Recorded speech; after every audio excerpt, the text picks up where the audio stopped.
Live on the air now. I was a little afraid that process would be more complicated than usual because I changed the Twitch password to this account recently to allow Dana to log into it as well. But everything seems to be working.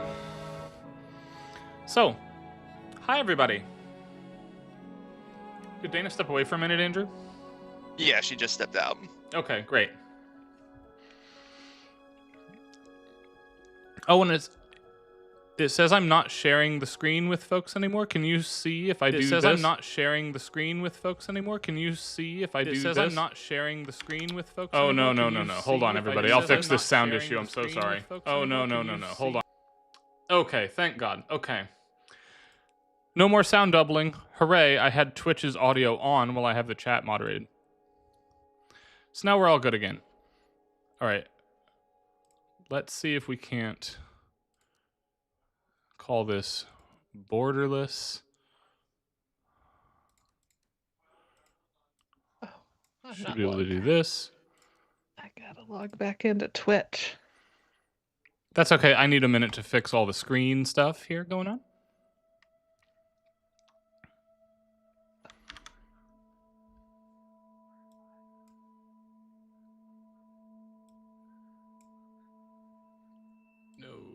This. Okay.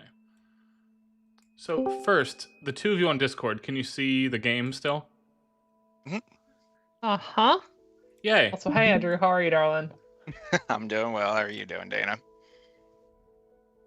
What does Sarah PC always say? Carrying 10 pounds of shit around in a 5-pound bag? Yes.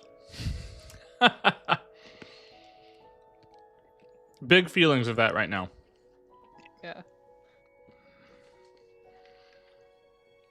So, really, you have no grace. I had a great week. For those of you who don't know, I was out at GDC in San Francisco, hanging out with Laura and Travia and Kristen Negus and a whole bunch of other amazing cool people. One of the best weeks of my job in a long time. And as part of that, where I got to attend the Game Awards, where sadly, me, Dana, Julianne, and Karen did not win the award we were nominated for, though being nominated, I have to note, is a huge honor. Anyway, I was not expecting us to win. I was not either. Like, it sounds so cheesy when you're like, it's an honor just to be nominated, but like, we don't belong in that crowd. No. So, at least I don't. We, the four of us, were nominated alongside Tom Salta, alongside Mark Kilborn and Austrian Wintry. Mm-hmm. Those are names that are big and senior in the field and important, and I am very humble about the idea that even there's a sentence in print somewhere with my name next to theirs. Right. Like, so I'm feeling very good about being included at all. Yes. It was a joy to go to the awards. Clowns were not salty, not... No, not at all.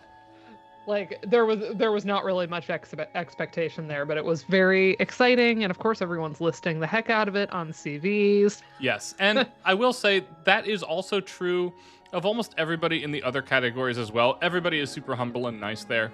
I sat right next to Jill Aversa, who also sadly did not win the award that she was nominated for, and also did not frankly expect to win the award that she was nominated for, though of course we would have been very excited.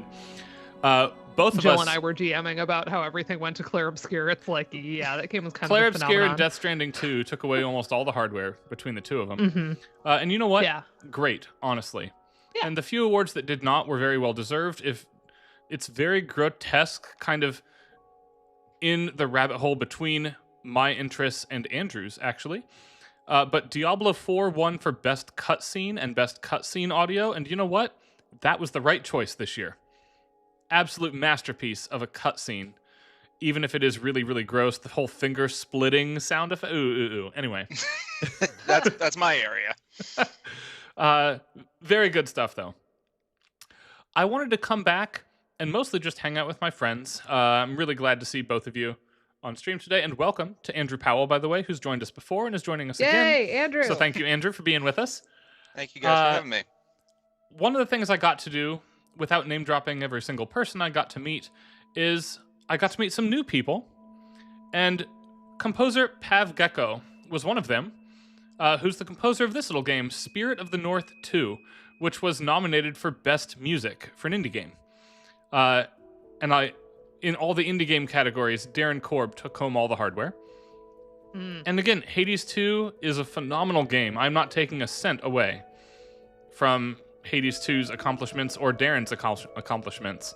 But I wanted to highlight something that's gotten a little bit less critical press attention, because Hades 2 is very, very, very good, but it also has had a lot of attention and press. And I was blown away by this score, which of course I listened to after I met Pav at the bar, and I wanted to share that with both of you tonight. Wonderful. But first, you have to help me build my fox. I want a little chubby fox here. Yeah. A large puffball, right? Let's see here. I actually kind of like it like an default. Arctic fox, or is it just your classic red fox or whatever he is? One step fluffier. I don't know yet. Tail we'll see. Fluffiness is the best metric. Yes, tail fluffiness is a Wait, how slider. fluffy? Can I just see how high it goes? Yes, this is how high it goes. Can we just point out Millie jumping behind Dana there to observe the fox creation process? Yeah, yes, I like about here, actually. Muzzle length, that's fun. I think is fine. I don't want a super long one. That's weird. Yeah. Normal's we good. don't want to get too grotesque here. No. What's muzzle swoop? I love how customizable this is, first of all. Oh, wait, turn it up all the way. All the way. Yes. Okay. That's it. Nose size, one step bigger. Oh, actually, like this one turned down a little bit, like a long grinning fox. All right, ear shape. What do we have? You're lucky that keyboard is not plugged in right now, because you are being keyboard cat in the worst way. I like a little bit bigger of ears on my fox. A little bit bigger of eyes for more expressiveness. Yeah. I like that I'm becoming invested in this quickly, by the way. This is excellent. Oh, yeah. Yeah, you want... Yeah. This is a lot of fun.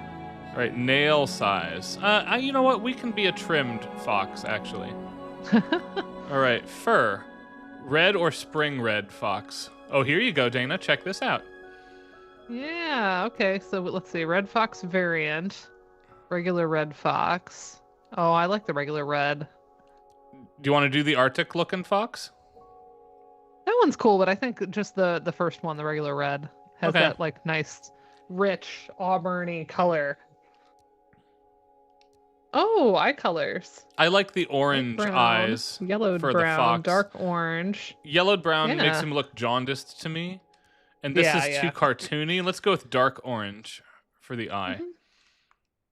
Works for All me. right. Name a fox, team. Oh. How many letters do we have? I don't know. Hold on. A lot. What do you got? Molder is excellent from Frank in the chat. Loving that.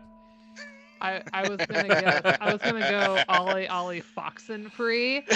Yeah. Also, hi to Frank. I am really glad that your house is okay, by the way. Yes. If anybody missed Frank's Facebook post, he had a big tree fall in his yard. And it's the same sort of thing that happened to me about 3 years ago, except his was in the backyard and mine hit my old car and made it in a very old car very quickly. Made it your ex car. It did make it made my ex car. Compact.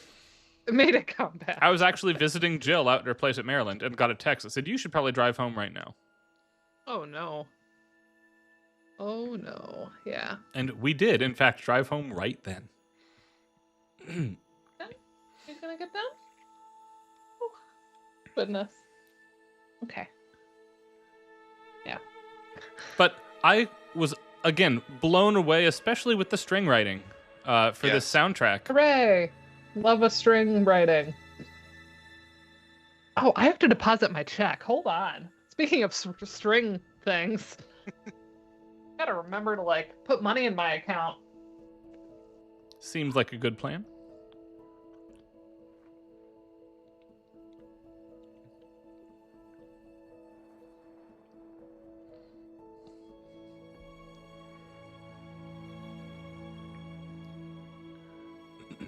Okay.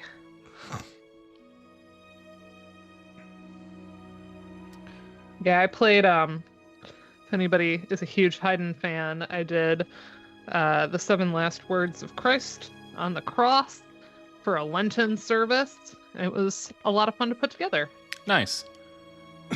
And then we did a Friday night concert that had like little mini sermons between each movement, and then we did like just a Lutheran church service that Sunday that included some but not all. Yeah, it was a lot of fun. The presto at the end was not in fact presto. But it was also like there was going to be a point of diminishing returns on at least my violin. I don't know about everybody else, but like even if I could execute, I think I got it to like quarter equals 200 out of like a recording I found that had it at 240. So like under, but at that tempo, not that bad. Right. So but much beyond that, and it like wasn't speaking much, so it was just like a blur. So I wanted it to be a little bit more distinct, so we took it under. Oh, I like this already. Yeah. One of the things that I was hearing, especially in that opening setting, it's borrowing a lot from sort of Giacchino's orchestration style, where it's using very wide spacing in the voicings with the wide highs and the very low lows to create that sort of sense of distance. But instead of doing it with just the piano, we're hearing it more with the orchestra in particular, especially in the string settings. And that's creating not only that sense of sort of distance, but it's adding almost like an age element to it to create that sense of antiquity. I was really liking that setting there. Yeah. This is excellent. I want to point out something before we really get going here. Well, we have this like nice ambient track, presumably before we get any tension, that I'll bet if I walk 3 rooms forward, we will discover. Is something that Austin Wintory said about not just Sword of the Sea, for which he won the Grammy this year, and congratulations to him, by the way, but about all video game music, which is that it's rare to have a project that affords a majority of listenable pieces. A lot of video game music is ambience, is combat tracks, short loops. And that's not always, and now I'm saying this not quoting him, but as somebody who puts together an hour radio show every week, that's not always something that you can immediately listen to outside the context of the game. And those of us who enjoy soundtracks often even mentally bring that context with us. So if I'm listening to, say, the Final Fantasy VI combat music, which I do like a lot, I like that a lot in part because I know the context and I can re-experience that just on the listen. A new person doesn't have that, right? Yeah. And this ambient track, even without those really pleasant birds that just entered as if I had conjured them into existence, feels really nice, kind of bird, actually.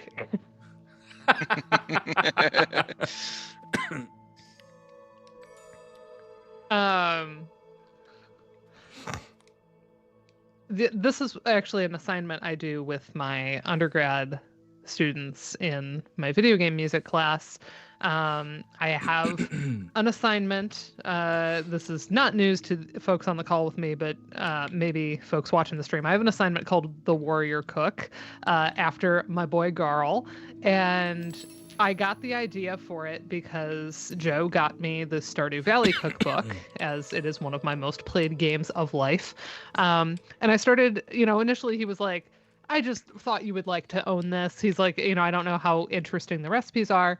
And the recipe developer, even for things that seem very basic, they have really interesting little twists. So like one of the things I'm going to be making probably this weekend is the complete breakfast from the game. It's just pancakes and hash browns and scrambled eggs. But what they did is they did a salmonberry rhubarb compote to go on the pancakes. So like that's different, right? So even if the rest of it isn't inspiring, there's components like that make me go, oh, that's interesting. Or like they have a crab cake recipe and it's topped with this like jalapeno peach salsa and it's really fresh and wonderful. It's really good in the summer, nice. Even though Karen tells me it's sacrilege. to do a crab cake like that, but I think it's incredible. So as I would make stuff from the Stardew Valley cookbook, I would listen to the game music, and there's obviously tracks that are like better suited for that than others. Oh, who's that? Yeah, it's a dead person. Hello, friend. Yeah. No fun. And so I got the idea for this warrior cook assignment where I have them cook something from one of these like video game cookbooks, because there's so many of them now. And they have to listen to the music from the game as they cook, and then they have like a little reflection where they talk about like how well the music paired with that activity when you take it out of context. And how, yeah, if you're cooking from the Stardew cookbook, a lot of those tracks are going to be like perfect because it's cozy and soothing, and maybe you hit a mines track or something that's a little bit more intense, but usually nothing in that game is like so grossly out of what you would want to do. But if they're making like the portal cake, right, to make it not a lie, they could hit a track that's pretty stressful. Or if they're doing like something Elden Ring or heck, the Final Fantasy XIV cookbook, like there's plenty of tracks in that game that you could hit if you're playing shuffle, that would not be good accompaniments to cooking. And those are always really fun reflections to read, but I also have them document what they made, so I always comment on like the actual food that they're making. And that has like consistently been a favorite, both for me and for the students, because it's like, oh, I can get credit for like baking cookies or whatever. I'm going to put on my game developer professor hat for a moment, as opposed to musicologist for a moment. And we've been having a lot of conversation about the pursuit of photorealism and resource management, including budget as a resource. And for obvious reasons in the news, AI filtering in the pursuit of this that reveals some sexist biases in the industry. Because of what it's trained on. Yes. But I want to point out that this is a reasonably low budget game in terms of like how many polygons, how many triangles per resource here. And I think it looks fantastic. The coloring is good. The textures are going to start to collapse if we'd get up close and personal to them, right? It's not Spider-Man 2 or Uncharted, but it's really doing what it needs to do for me. I am really enjoying this mid-range budget. Those are some great looking ferns, I'll tell you. I love a fern. One of my favorite plants. I like that pink cotton candy sky out there. Don't know what that's all about yet. Well, and I obviously like early games and pixel art, and that's a discussion I like to have with my students, is kind of like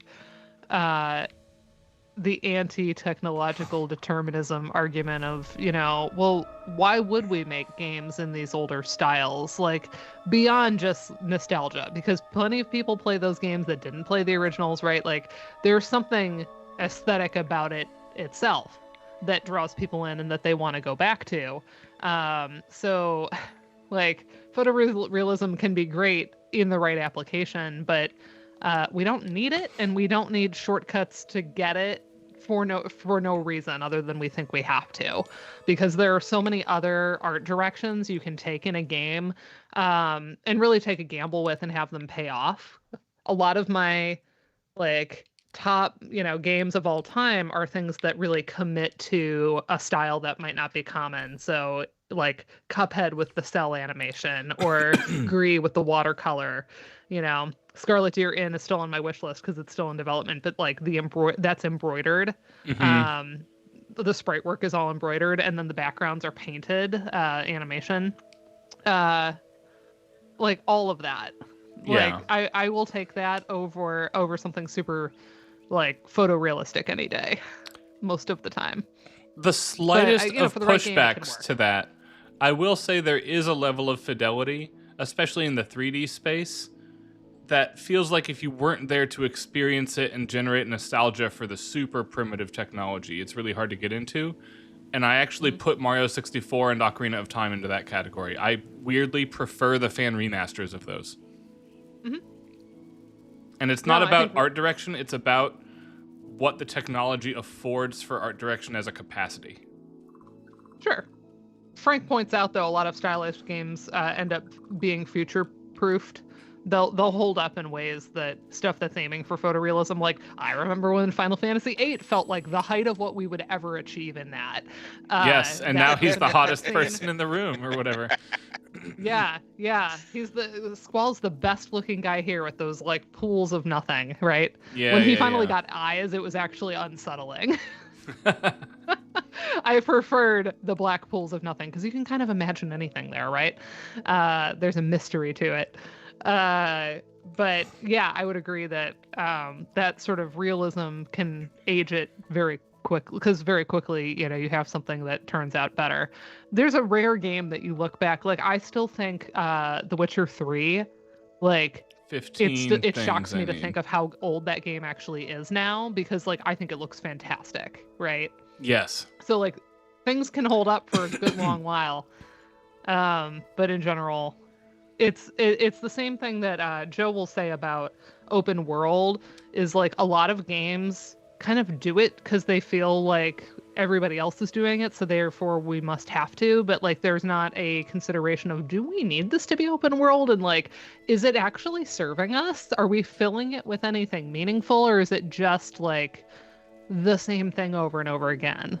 That's also where I'm like, Witcher, man, Witcher's world, all of those, like there's so many things to do on that map, but they feel meaningful. They're all like, you get fragments of other people's stories, but never the full story. And you participate in that section of their life. And like, you don't always know if you made the right call. There's not an objectively right answer. And that was really meaningful storytelling. But there's so many open world games where you're checking things off a map, and then eventually they become all the same, and they stop having that meaning. I actually have an unpopular opinion that I love Breath of the Wild. I'm not convinced that Tears of the Kingdom needed to be as open world as it was. Mm-hmm. In many ways, to me, it felt like a retread of the same material. And of course, on some level, it's supposed to. But I mean that negatively, not positively. Yeah, no, you're right about the underground. After a while, it was like you added all of this real estate, but in a way, it just felt empty. It, like they didn't jam pack it where it felt like it was like a value add anymore. Yes. After a while, after your initial like, oh my gosh, the depths, right? And you fight a frox, and you like, kind of learn your way around. After you kind of figure it out, the sheer size of it just wasn't fulfilling. It was annoying to navigate. Yes. And there wasn't enough in there. So I would have traded a lot of agree with you. The depths area for more curated Sky Islands. Yeah. I would agree with that. Oh no, 14. I need 15. I hate everything. Okay, hold on. Did everybody have a nice St. Patty's Day? For anyone who celebrates. Here we go, up here. We had really good I had a food very here. good set of food for St. Patrick's Day. Dana and I traded photos earlier. We both did pretty well for ourselves. Though I should note, by we I mean Dana did well and Addie did well. I did nothing. Yeah. I probably have a little bit. There's some English on my mom's dad's side. Yeah.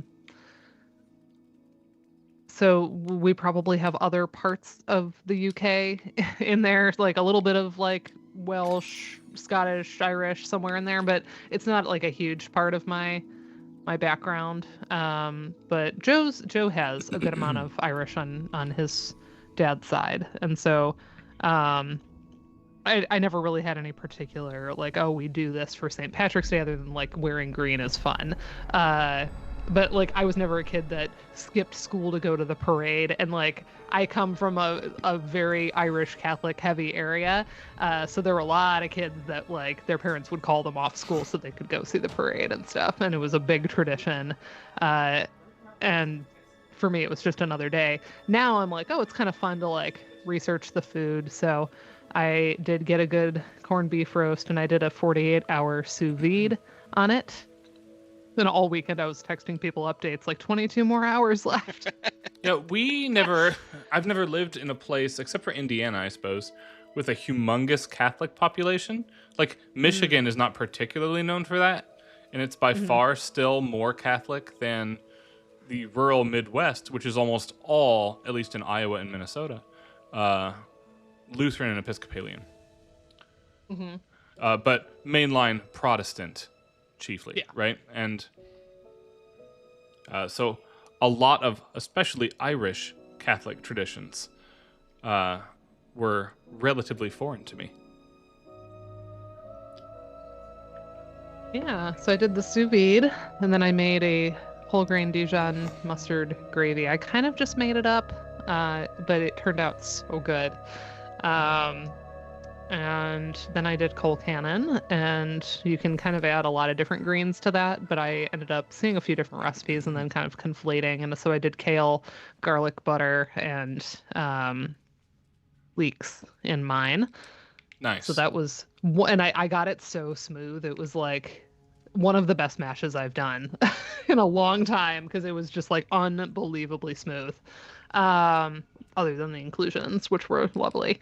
And then I did probably the runaway favorite, even though everything was exactly as I envisioned it. A lot of folks really liked. I did a charred cabbage. I roasted it in the oven, and until it got like really, really crispy and even a little bit like charred, not like all the way burnt, but pretty crispy. And then I did it's like a hazelnut vanilla miso sauce. I've done it before. I found it on a vegan food blog. And it was so good. Oh, you can bark. Oh, I like your little fox chitter. I want to know what to do. Through here, I bet. So that was lovely. And like, yeah, everyone, even just like before you put the sauce on, a lot of folks were like, this cabbage is so good. Because I fed my family and they were all like, wow. Yeah, the cabbage was hit here as well. And yes, potatoes with like all the leeks and all the bok choy and all everything added to it is the way.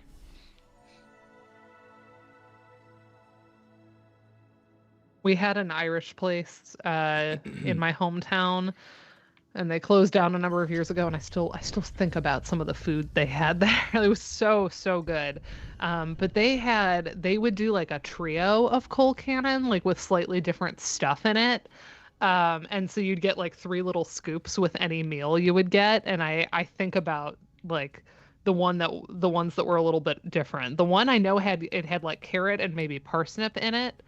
And that one was incredible. So I'd love to like figure out a copy of that one from memory.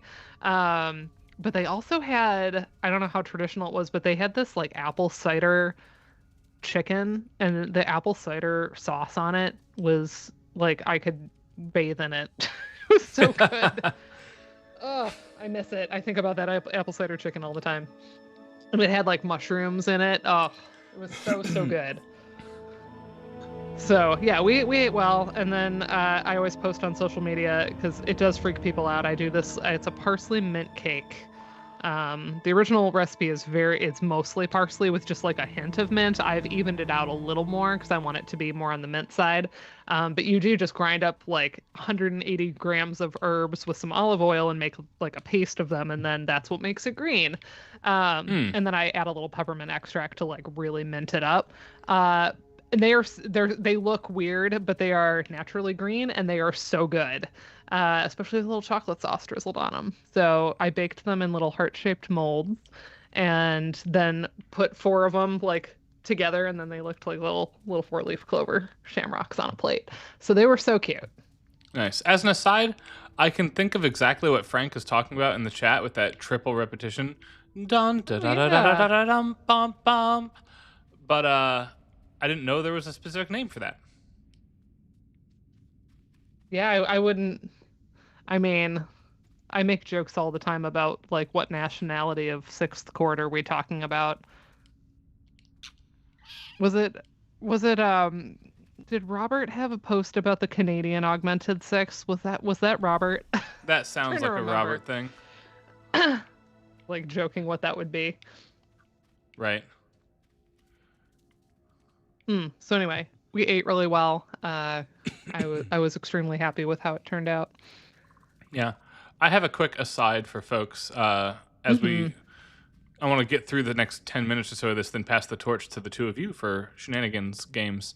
This looks like something that is very my speed, and that you're kind of like going through the environment, just figuring stuff out. Yeah, there's no combat button yet, for what it's worth. Yeah. Though, Palace of this Peace. does not give me peace. Like, this feels like arena to me. Yeah. Right? But I was going to say, one of the things I got to do, and I have a recording if anybody wants it, courtesy of Sarah PC, is I got cocktail table front row seats to the GDC Developers Concert. And Pretty nice. It was incredible.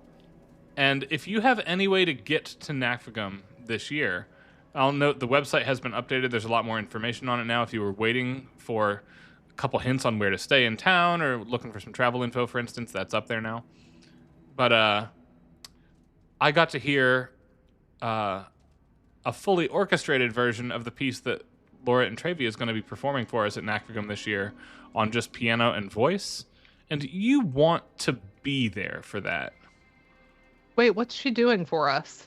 Alicia from Claire Obscure, Expedition 33. Oh boy. I remembered that she put in for it, but I couldn't remember what she actually said she was gonna play, because I didn't care, because she was an automatic yes for me no matter what it was.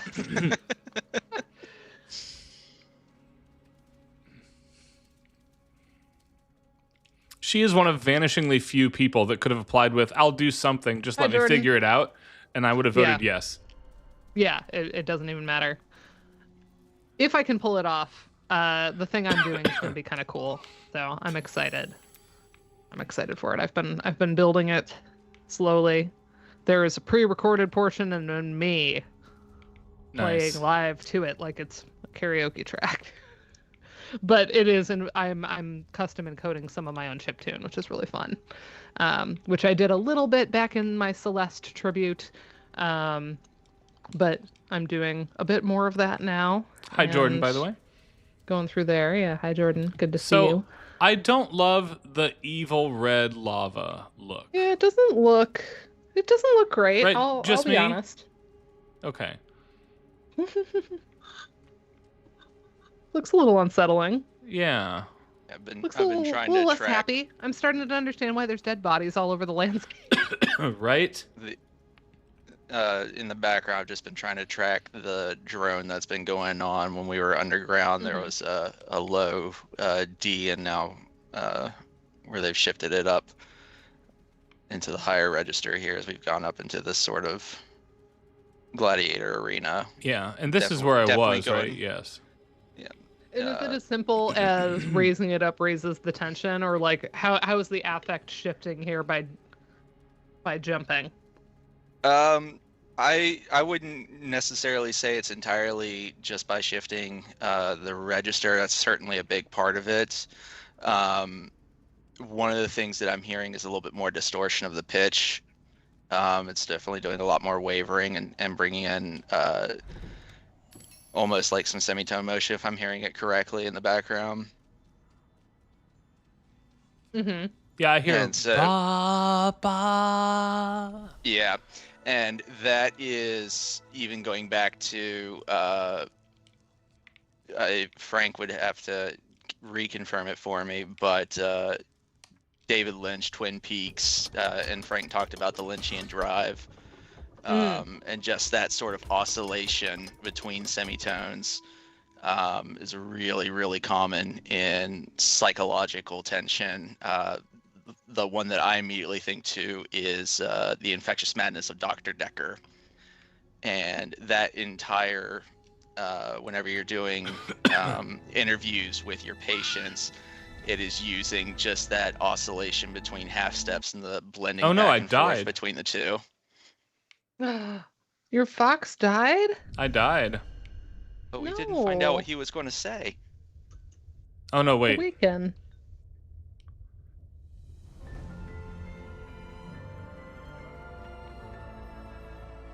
Well, now the music is... Oh, that's the Awaken theme, probably. Yeah, we got to redo this one little puzzle here. I was just about to say, we're pretty far removed now in a relatively short time span. We're pretty far removed from the idyllic outdoors area, you know? Mm-hmm. Are you having fun exploring the desk, little cat? Oh, I also closed the door. Maybe that's why. Do you need the door open? Yeah, say hello to the people and knock things over in the process. Can you meow? No, he won't meow. He won't talk to you. Where do we think the staff goes? Is there a way to read that note?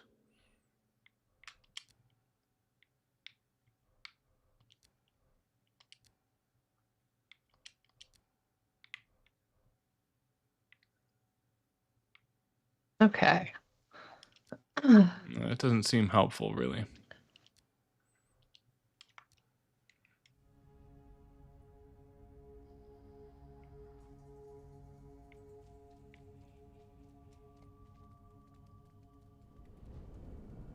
You have a stick now. I do have a stick. I'm going to try to put it in the middle. I don't know why. I just have this intuition that, like, I need to get an object to the middle. Mm-hmm. Makes sense to me. That's the logic right there. That stick looks like a special stick too. Right. This isn't like a random object. This goes somewhere. That's a staff of power. 2 sub-semitonal intervals. I wonder how easy it is to digitally produce those without lots of work. If you're talking like an authentic, say, like a sitar sound that uses a non-Western scale with a non-Western interval, I think, yeah, that happens. But I think digitally recreating it, you've got to have a really specific purpose in mind to be willing to do the work to reprogram to get the pitch there, if that makes sense.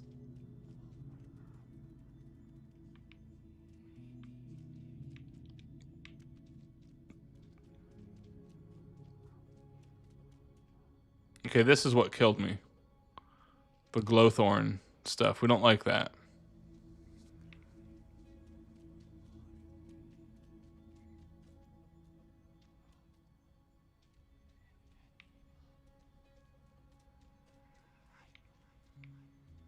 The stick was in this room.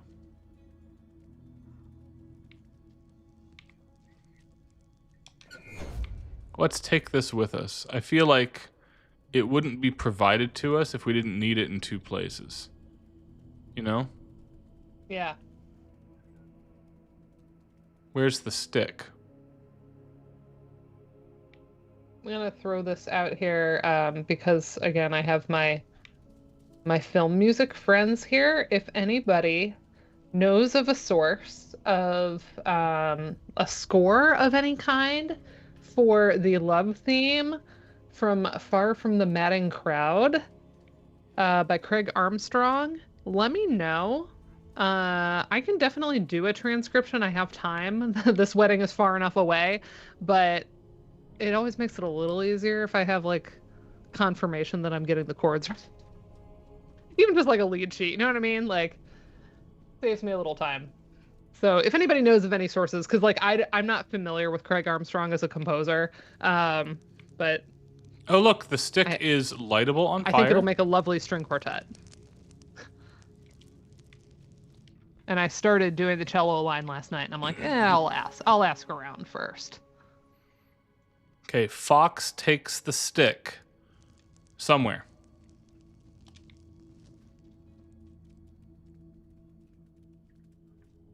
Well, it's a start. I'm always really interested in those apps that do like the binaural stimulation, usually for like meditative purposes. Those types of promises have been around a long time, and I think they're all hooey. Yeah. A lot of benefits of things like meditation. I don't know. They're skills that people can develop, and like those soundscapes probably don't hurt in getting you into the place that's actually beneficial. But like the idea that it like is, just gonna induce it on its own. It's not gonna instantly calm your anxiety, right? Yeah. Like it's not gonna put you to sleep right away. It makes me think of the gentleman who said that he had developed the ear training program to help you develop and refine such a sophisticated ear, and he used his son as the demonstration, and it turned out that his son had perfect pitch. Oh, I do believe in ear training software for what it's worth. It develops a sense of relative pitch, but his son had like perfect pitch. And it's not going to do that. Yeah. Right. No, I was thinking like play a major chord, play a minor chord. This one's minor. Now hear the difference. Like rote practice does help with that. No, this was I like doing when I have time for it, like taking the same snippet of something and flipping mode, or there's videos that do this too, and sometimes with more or less audio artifacting depending on the skill of the person. But the one that I really like, it's Losing My Religion, but by REM, but they flip the mode. Mm-hmm. And when you do it in the context of the original song, a lot of people are like, oh, I hear it now. That you do them side by side and you're like, oh, I see what you mean. Because I do get a few students get tripped up on the idea of like, well, I think I'm hearing both major and minor chords in the whole song. They don't get the idea that it's about like an overall sense or like a home. Yeah. And so it can be really useful to kind of put it in context, because otherwise, like, you're not wrong. You're going to hear a major chord in something that we're saying has a minor key, and maybe that's confusing for my non-majors. Oh, die. Oh, you take fall damage. Or Fox. Yeah. I've got to take the stick somewhere, but I don't know where exactly somewhere is. I was hoping to get one more plot point into this and then be done. I got more Pocky, Ryan. Did you? I got a couple more. Nice. I need to get like a case of them. Let's be real. Well, I see you in 5 weeks, right? Oh man.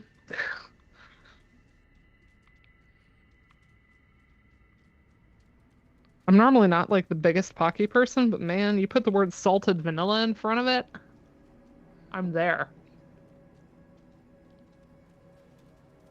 So good. I haven't told everyone about my cocktail yet. I think I mentioned this on stream a few weeks ago, but I finally made it. So I died over here. I'm looking for my stick. You go ahead. Sorry. Instagrammer, Lexi Lou, posted a recipe recently. She had some strawberries that were going to go bad, and she was like, well, I'm going to do a strawberry simple syrup. Great, cook them down. And then she got the idea to make it like a strawberry shortcake simple syrup. So brown sugar, it was, 1-to-1 simple, with brown sugar, water, and the like a cup of strawberries. And then she added a little bit of vanilla and a little bit of butter extract, of all things. Nice. And I saw a tiny thing of butter extract at the store, and it was cheap. And I was like, I'm going to do it. And so I made the simple syrup, put a little in some cold brew coffee. It was great. And then she did 2 different recipes. One was just like a martini, but I'm not a vodka person. So I went for the strawberry shortcake old fashioned, which is what I'm drinking tonight. Nice. It's good. It's good. It is so well balanced, and like you really get the strawberry element. It's so good. Okay, so this is where I died. I jumped, and I see no stick, everybody. You lost your stick. I did lose the stick. Did the stick return? No, I checked there first. And it's not over here where I was. So we might be out of luck. So maybe it fell down somewhere? I should be able to fall 1 level, yeah. Maybe? But I'm thinking it might be a glitch that's like spooked out of existence and I have to do something weird to conjure it back. So we might be done for now. Which is fine. Yep. I'm going to play more of two this, other though. exciting games. And I'm really This is impressed beautiful. with the music. Like, this is punching way above its weight class for the budget. Again, this is nominated against Hades 2, right? I think it's looking and sounding pretty good by that standard.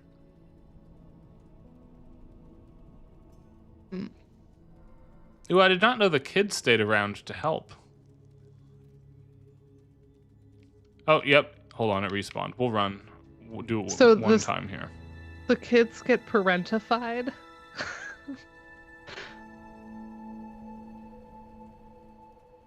That is actually sweet.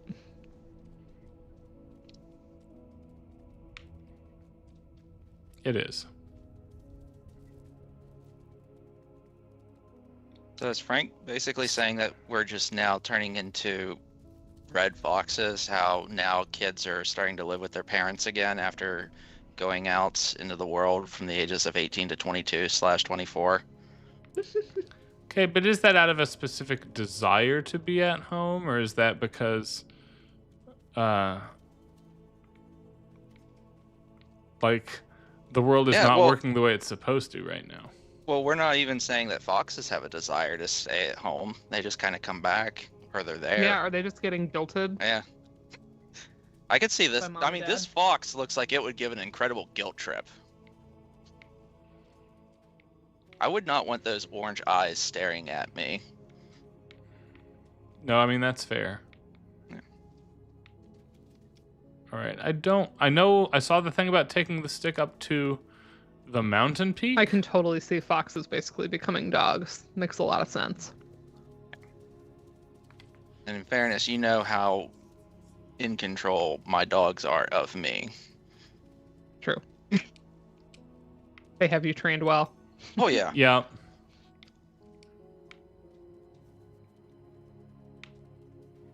Yeah, I don't really see how to progress immediately.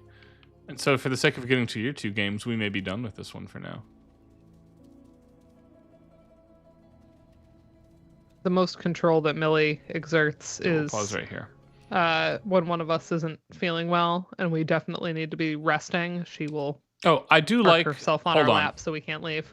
It's not a permanent choice. You can change the aesthetics of your fox that's really cool. as you see fit, which I do like, actually.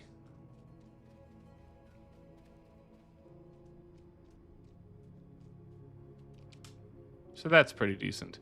I want to jump on this red trail somehow, but, like, that's not the answer, because I killed myself trying it.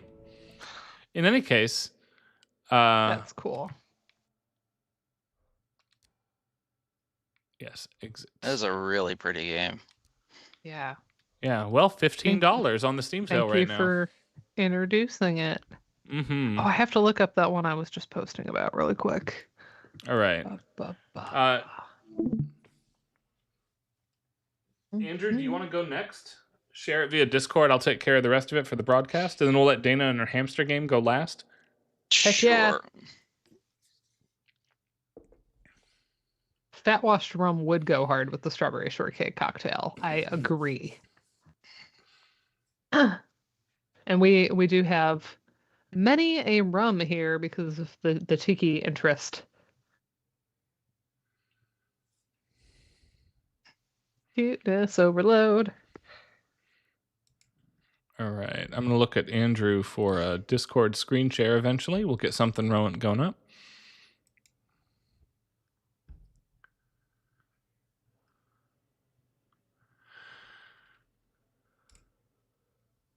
And in the meantime, I think I announced this, but if anybody needs that concert link, DM me an email address to share it to, and I will get it to you.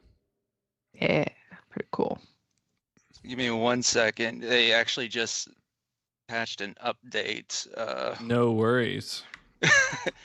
I can do mine at any time too. An hour ago. Gives you guff. In fact, I will launch mine now so that I can do that on a moment's notice.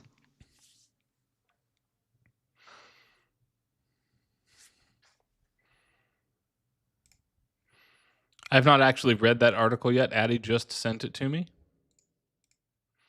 So now I'm going to check it out while we're waiting. Dan, you want to go ahead and go while it gets this I updated? can. Thank Let you. me- Sorry. Not a worry. I just got to turn my controller on here. Make sure that it connects. All right, are we connected? Maybe? Yeah. Ooh, I don't love this article, but that's okay. Okay, can I window you? Because I don't want. Yes, I'm playing with a controller, I think. Assuming it's connecting. Eh? Not seeing you on Discord yet, Dana, but that's all right. I'm working on it. Okay. Trying to get it to recognize my. There we go. Okay.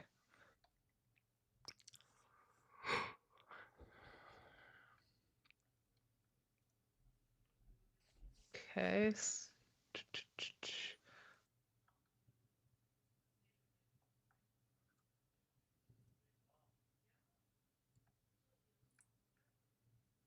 Ah, this is probably where I can window it.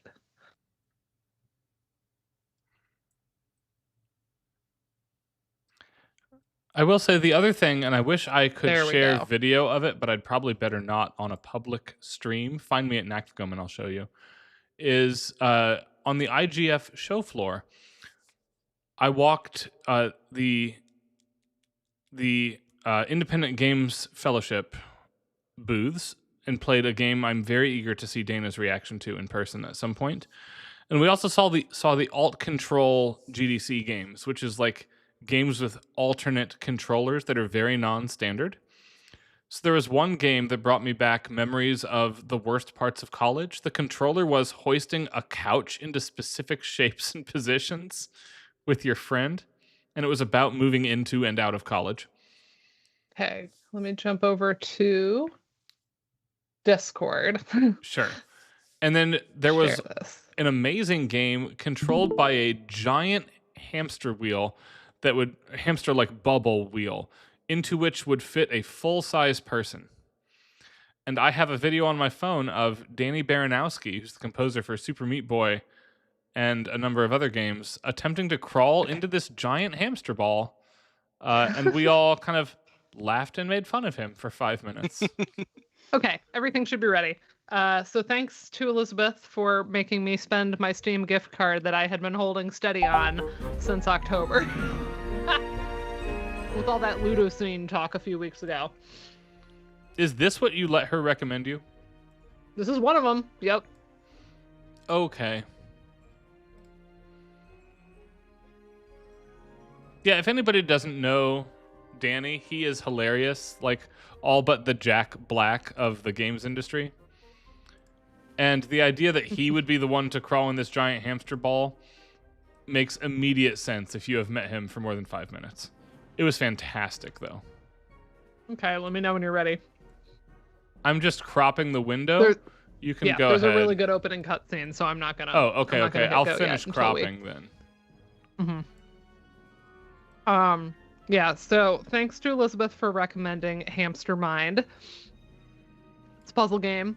But we are Hamster Jones, an Indiana Jones-like archaeologist. And we are exploring a pyramid. So it's very me. Very nice. Okay. And it's adorable. And we're gonna go ahead and play. Start a new one. Yeah, I love everything about this. It's so cute.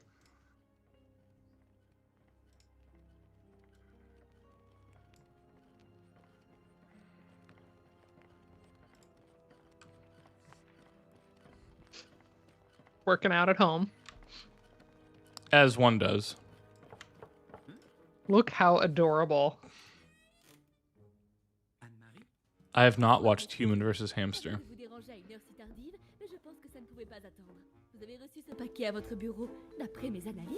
3,000-year-old package. Ooh. And yes, the voice acting is in French.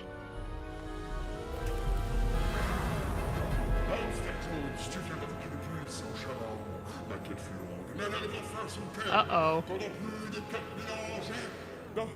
Pardonnez-moi, madame. Vous ne vous êtes pas blessée, j'espère. Non. Bien. Look at that cat. He's so cute. Une quête 4000 ans Ah oui, pendant plus de 4... non, j'ai plus le temps. Hamster Jones, je suis à la recherche du cerveau we have to le be plus smart. aiguisé qui soit, capable de m'affronter dans un jeu d'esprit. Ta sagacité légendaire m'a guidé jusqu'à toi. Acceptes-tu mon défi? Jordan, I love that. We're going to be watching that immediately come this Ma première weekend. étape consiste à percer le mystère du puissant artefact contenu dans ce paquet. Ravel the mystery of the Nombreux powerful sont artifact. ceux qui ont échoué. Il s'agit d'un objet magique. This cat grand is so puissant cute. que j'ai conçu moi-même. Crafted by Seul my own ça, hand. j'ai des petits observateurs comme... Non, pas ici! Not here. Uh-oh. Bien. Deuxième étape. Spun the house. This has like CDI laserdisc graphic aesthetics in my mind. Positive. Yeah. Right? Yes, yes. It's so cute.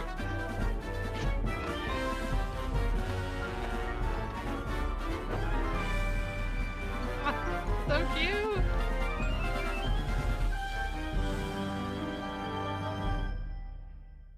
It's so cute. Ah, look at the loading screen. I love it. I love it so much.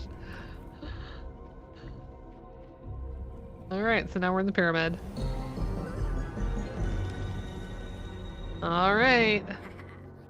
Okay, I know that the jacket and hat of the character I'm about to name is based on Indiana Jones, and we have Hamster Jones in front of us. But the fact that the bad guy is a large cat gives me Chip and Dale Rescue Rangers vibes. Yes. I think that that's a valid reference to make here. Okay, so in this, we can spin our surroundings. So there's puzzles based on that, but that's not the only puzzle type in here, which is Nice. fun. The game is definitely going to teach you multiplication at some point.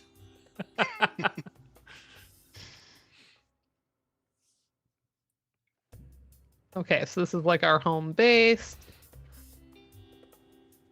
Adorable.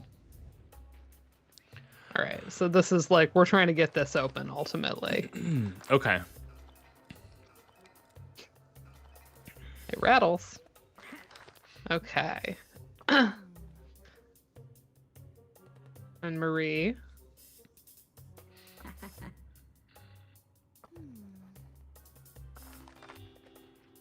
All right, so now we get this, which we don't know what to do with yet. Like, what? Okay. What is happening here? Okay, and then we get something where if I collect scarabs, this is gonna happen. That's fun. Look how cute he is. Okay. This does have educational game vibe.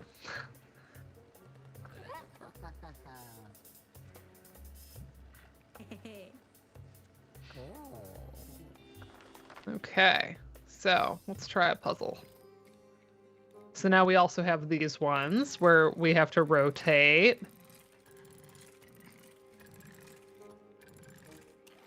Hooray! Okay.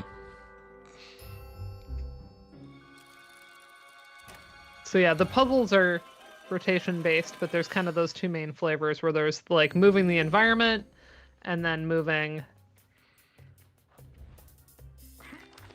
so then she's- Hamster Jones. Yeah, moving us or moving those like boxes. Hi, around. Karen. We are on Dana's game, 2 of 3, Hamstermind. Hamstermind. You're a little hamster Indiana Jones and you have to solve the pyramid puzzles. Okay, so we're gonna have to figure out like how to decipher what the symbols mean in order to translate it to that box. And I haven't beaten this yet, so I don't know what that solution will be. Okay. We'll go find Chris. Okay, let's go in.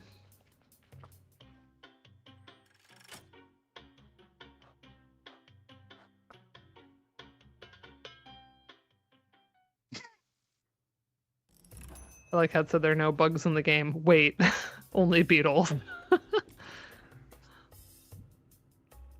Okay, so we need to get these glowing light orbs, And then there's like a cage puzzle in most of these. And then there's also like other random interactables. Okay, so that's telling me, I guess, my level or how hard the puzzle is, maybe.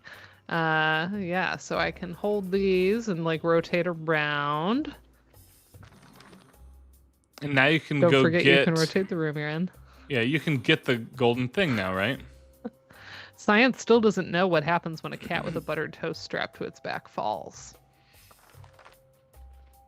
Yeah, now I can go get the golden thing. Ooh, I unlocked something in the elevator.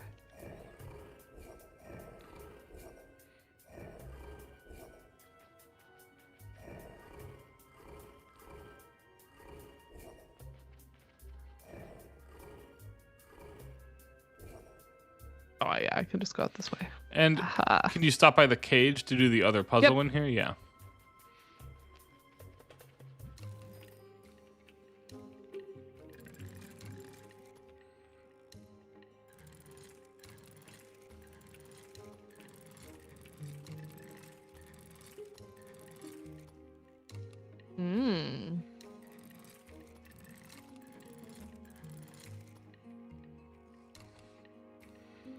Yeah, there you go.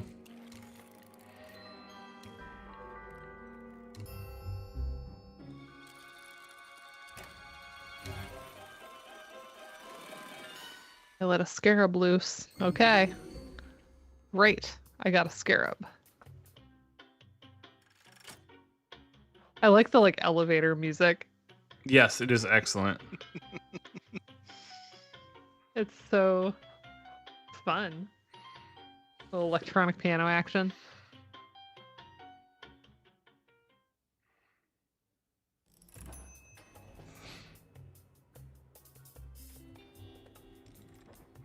Okay.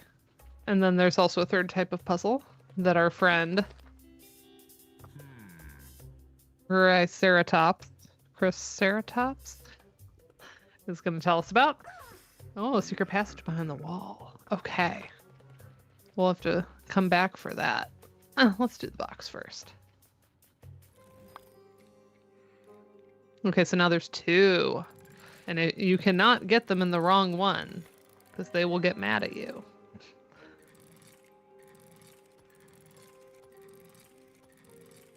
You have to start over. Nice. So sometimes you have to deal with more than one.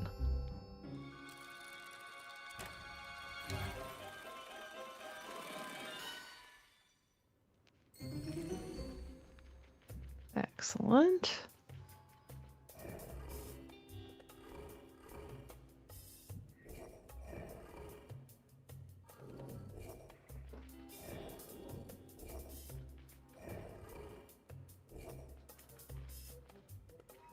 Okay.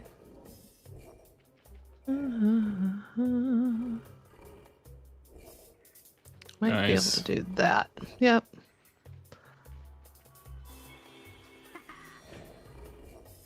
Sweet. Now, have you figured it out? These are my favorites, these puzzles. The music is cool too. I like the... So we have to figure out, we only have like a certain number of moves on the left, and we have to figure out how do we get all of them. But also the theme is really funny. Yeah, it's a wonderful rip of Mission Impossible. Oh, so you have to put the arrows to collect all the X's?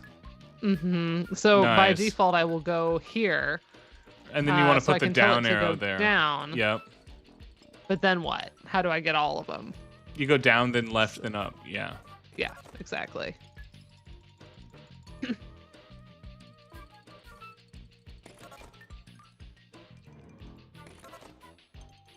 Okay.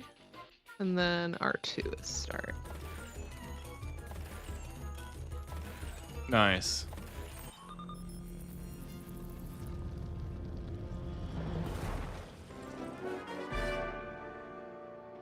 Adventure awaits. Oh wait, what do you have to say? I wasn't expecting that. Let's go explore. We'll go look for other cracks. Cool. Thank you. And then this gets us like side rooms, But yeah. Now we introduce these like gargoyles.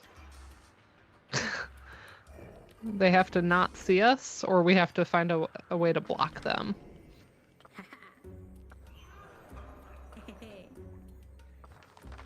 So cute. So now I have spikes, but I only have a certain number of these. Oh, well, the spikes break walls. Mm-hmm. So, like, I can break the one above me, but then I lose the one on that side, so I can't just go twice. Right. So I can go here. Then you just about have to go there. Like that. Yep. Nice.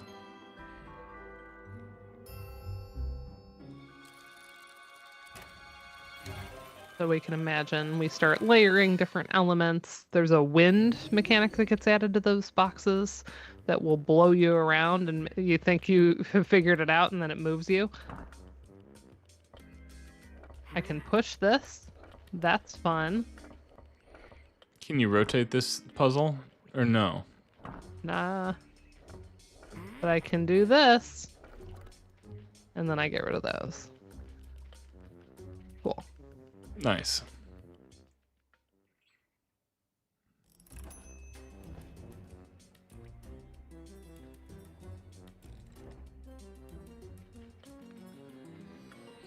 Oh, now there's a whole set of B floors as well as the A floors. Mm-hmm. So I have to use up one of them in order to break something. So what if I do this? Yep.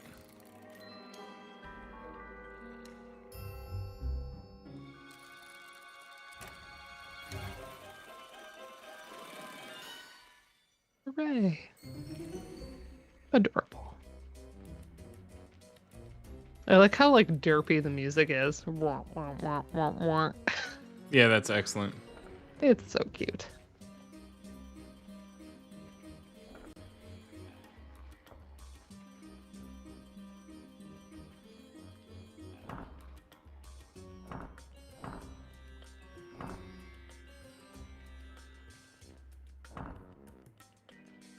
So I have to somehow get him over there, but I can't spin any of them because the vines are preventing me from doing that. So do you push it down and have to get around behind it? Yeah. Get around it. And then I can drag. And drag. Drag.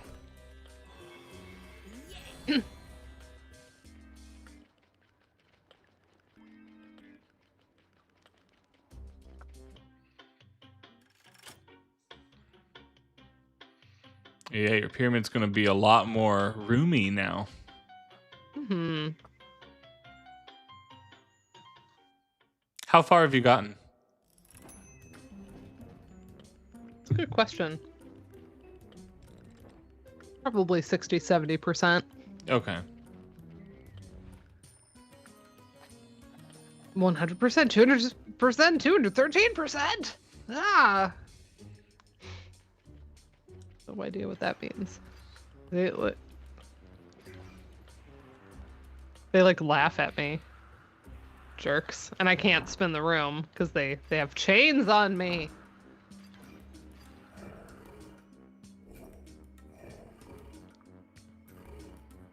So it's all about like, how do I get them to not be, you know, looking. Yeah.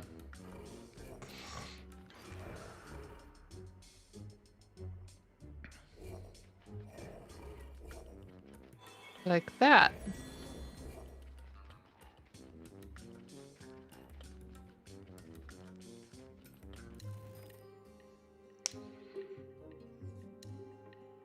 So I have to use the scarab to break open the way for the scorpion without it going in there.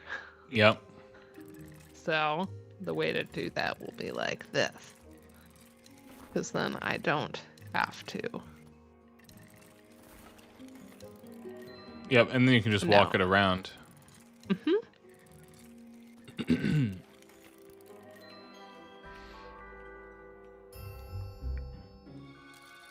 So yeah, those are our...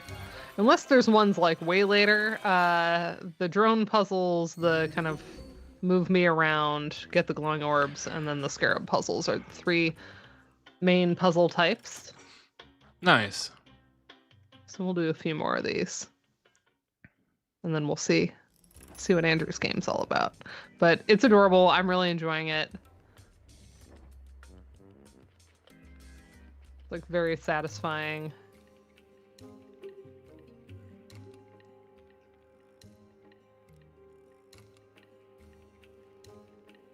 So either way, it's going to be inconvenient.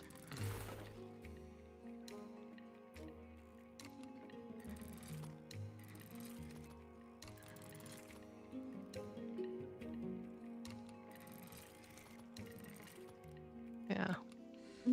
But I can also reset, so I can get to decide which way I want to go here. Mm-hmm. I know I have to get them down there somehow, but I don't actually remember. Hi, Kate. Hi, Kate.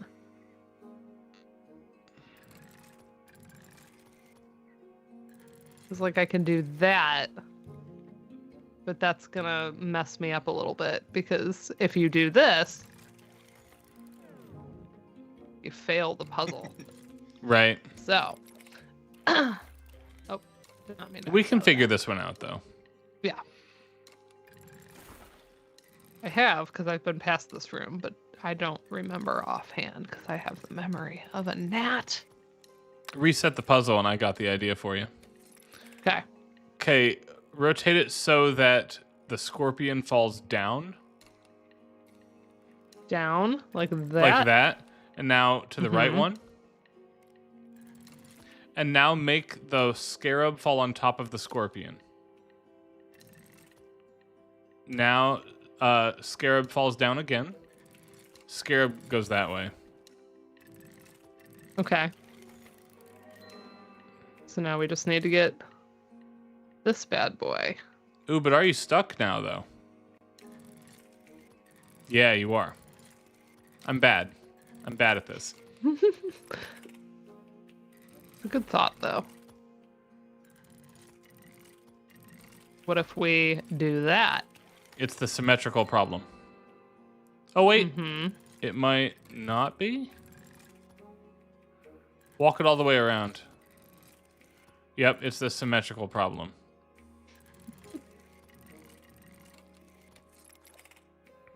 So I have to break one side or the other. But it's a question of where do I put everybody after that? Right.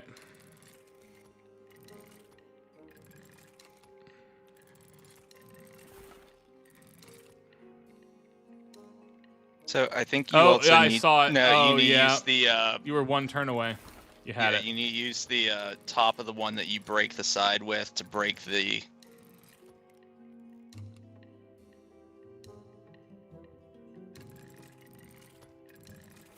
That's not what I wanted.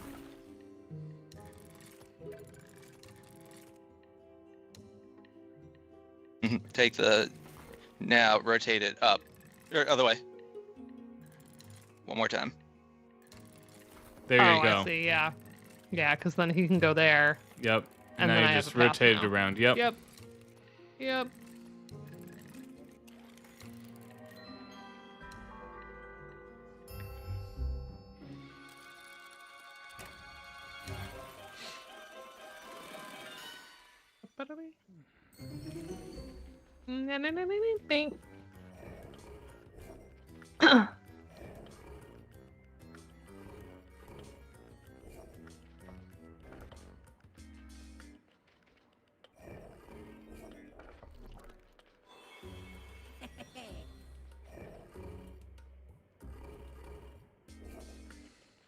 That laugh sounds more weasel than hamster to me. That's very odd.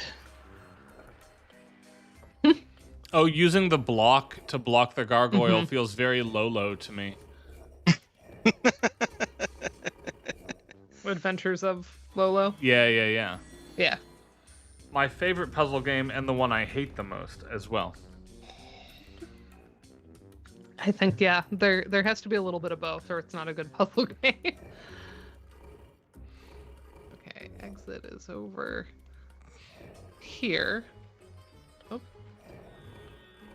Oh, maybe I just have to back out. Oh wait, that's an exit. So then it's like, oh, what's up here? It's another room. Nice. I think this just connects back to where I was. Yep. But now I have that. Bam. Excellent. So yeah. That's how this game works. Very satisfying. And then there's also side rooms that open on the left, probably on the right side too, as we get deeper. Yeah, that's fun. Yeah. Let's take a look at Andrew's I've been game enjoying now. it. Yeah, I think Andrew's is a little more narrative, so. Nice. And then I think the current plan for stream, by the way, is next week Andrew's going to come back and do Medieval with us, but we wanted to wait for Karen. She's traveling right now. Yeah. And then you two have a publication on that, right? Or you're going to? We are going to, yes. Okay, awesome. So we'll talk through some fun ideas there. And then I'm hoping to get Karen back on stream. It'll be me, Dana, Karen doing Dragon Quest II. Finally, I think is the plan. Woo! And we are going to do that in like full cheating mode, zero grinding, because that game gets hard. Fine by me. But we're just going to turn on God mode and power through the plot. Love it. None of you want to see me fight slimes 400 times or whatever.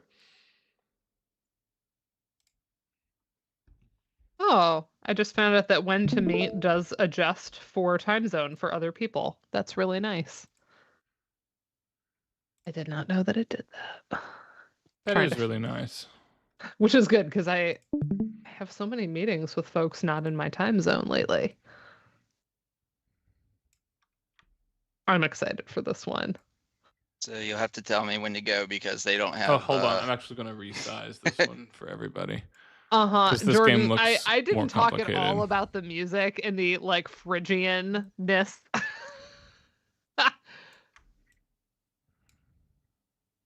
He's just a little guy. Look at his hat.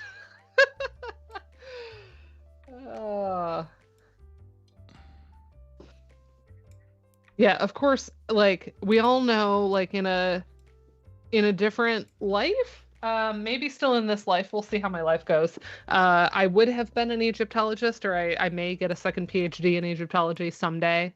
Maybe that'll be a fun, like later in life renaissance for me. That I have a huge Egyptology thing, and kind of comorbid with that is that I'm gonna notice an exoticism about it. And Egypt is kind of depicted the same way over and over, ain't it? And the piece, and like this is, I've published on this already, but like the thing that I think is interesting about like when we do ancient Egypt exoticism is there's sort of a how do I put this? Like they're all dead. So there is a bit of there's not a living culture for, I mean there is a living culture in Egypt, but like the ancient Egyptianness, there's like an unknowability that a lot of people are just like, that is the imaginative gap that I will fill with whatever I want, and usually that defaults to a convention, and we don't really do a lot of like really out there ideas for depicting ancient Egypt. We do kind of fall into the same tropes, but I feel like that ends up being sort of the blanket like reason for it in a way that makes it more it's more sturdy than a lot of other forms of exoticism, where we can, you know, eventually just reflect the actual lived experience of folks. And I posited this in sort of a follow-up that I have yet to publish, where I finally talked about Assassin's Creed Origins a little bit, and I talked about some games by a Russian developer, Egypt Old Kingdom and Egypt Pre-Dynastic, which are kind of civilization games. And And I'm like, you can, if you want to be sort of quote unquote authentic or accurate, authentic is in heavy scare quotes. You can do a number of different things. But usually among that list is not, here's all of the music that survives from ancient Egypt, because there just isn't much. And so it's like, well, what do you do? And one of the solutions could be you use modern Egyptian music as kind of a placeholder and suggest kind of a lineage that way. But a lot of folks just don't do that. I'm just stuck on chibi exoticism is okay. Look how cute it is. The idea of chibi exoticism is really, really interesting. But yeah. So I've talked, but I think Ryan may be one of the few people that saw that Egypt paper. I had a lot of fun with it. I should come back to it and do something with it. But where I was like, psych, there actually is some stuff that survived from ancient Egypt. I thought nothing survived. So it turned out some things, some very limited things survived. This feels like it was made for Joe Plank, honestly, whose dream aesthetic is Blockbuster Video. He has said he will redo our basement to look exactly like a 90s Blockbuster. So, but look at this. I should tell him about it. So my very first job, November 2001, was when I was hired, was at a mom and pop video rental store, a Video World. And that is literally the carpet that we had. I love that. It is the carpet. That is so carpet. I like the in the background there was the Codfather. Yes. Illegally Blonde. All of these movies are going to have delightful pun titles, which was the I love it. first thing I thought of. Yes, Dana, excellent. That's the Dana piece titles. of this. Special, don't drink the gasoline. Yeah, chibi exoticism is so good. And when I steal that term, I will credit you. Okay. Chibi exoticism. That is really interesting. And so we're going to get our first set of movies. Ooh, aggressively and majestically 90s. Sounds great. We need to talk about Finding Emo as Dana's high school movie. I wasn't emo. Excuse you, Ryan. No, you were goth. I'm so sorry. 15-year-old me would have bristled at the idea of you associating me with emo. How dare you? How dare you? I was listening to death metal, Ryan. Death metal. None of that emo crap. I actually have I actually have taught in my gender and sexuality class for Heart. The one year I was like, I'm going to do it. I'm going to dig into emo. We talked about, there were a couple really good articles about the so-called crisis of masculinity that was happening with emo. All these boys in their long hair and their painted nails and their tight clothes and their whiny, emotional girl music. And so we did some really good readings on it, which were fantastic. But then I had to listen to that stuff, and I was just like, nope, I'm not I can have an appreciation for it as a cultural moment. At no point do I want to sit down and listen to any of this. Try Hard is also incredible. Try Hard is really good. That is a really good parody cover for Finding Emo. That fish is so Global Recall. Yeah. These are great. Is that a food pyramid? Yes, when everything gets salmonella. Global Recall. Illegally Blonde. So good. But yeah, I struggle. Spy it Hard. Turns out, you know how Try Hard. People will talk about the gendered implications of going after girls for vocal fry but not men. Yes. I sort of I have the misandrist view that I can't stand. There's that specific whiny Midwestern emo singing accent, affect. I don't I don't do well. I don't do well with it. And that's my hottest take, but part of that stems from being a teenager who was really salty about being associated with, I don't know, music that didn't fit my self-perception and the way I wanted to present at the time. So I needed to be seen as listening to, I don't know, something more serious than that. For me, that was death metal. And of course, that person steps right in front of me as a little bit of Cryptopsy, Cradle of Filth. And then you actually Emo neoliberalism. That's really interesting. Oh wow, this is like an educational game. You have to give them the change back. It really did take me back. This big difference here is we did not have the card reader with our actual register. It was on the opposite side of where all the registers were. So anytime somebody used a card, we had to go all the way to the other side and process it over there. Did you ever use one of those machines where you like put the credit card and you like? Thankfully, no. Like those were the days. The man. carbon We had copy to, like, credit card actually, machines, like, yeah. Actually run the card, yeah. Yeah. We did, however, have a deal with this upstart company where this would have been just as DVDs were starting to become popular, and a the hubba DVD hubba gum. a DVD mail rental company used our very, very limited service, or very limited stock at the time, to rent out DVDs by mail. And so we would have to send out the few DVDs we had by mail for 3 months at a time through a company called Netflix.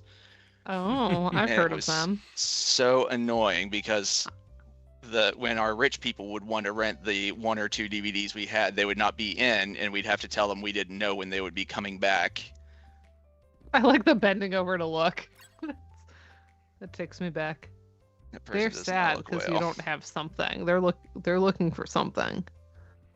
Wish they had more variety of sci-fi. We need more sci-fi. Yes. And so we can go up. We can try to recommend food at something. Probe and Go. It's interesting. You look a little rough, buddy. Yeah. You look like you're having a day. Sure, why not? I heart reshoot.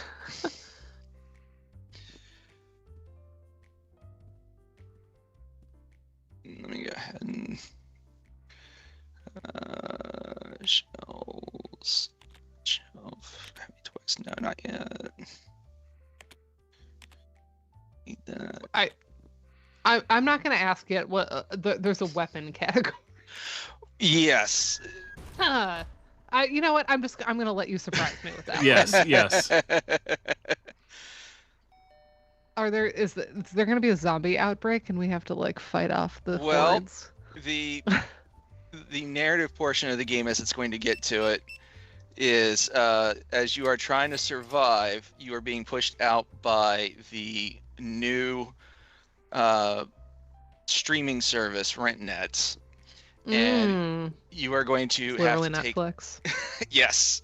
And so you have to take out their pop-up services as they are coming throughout the town.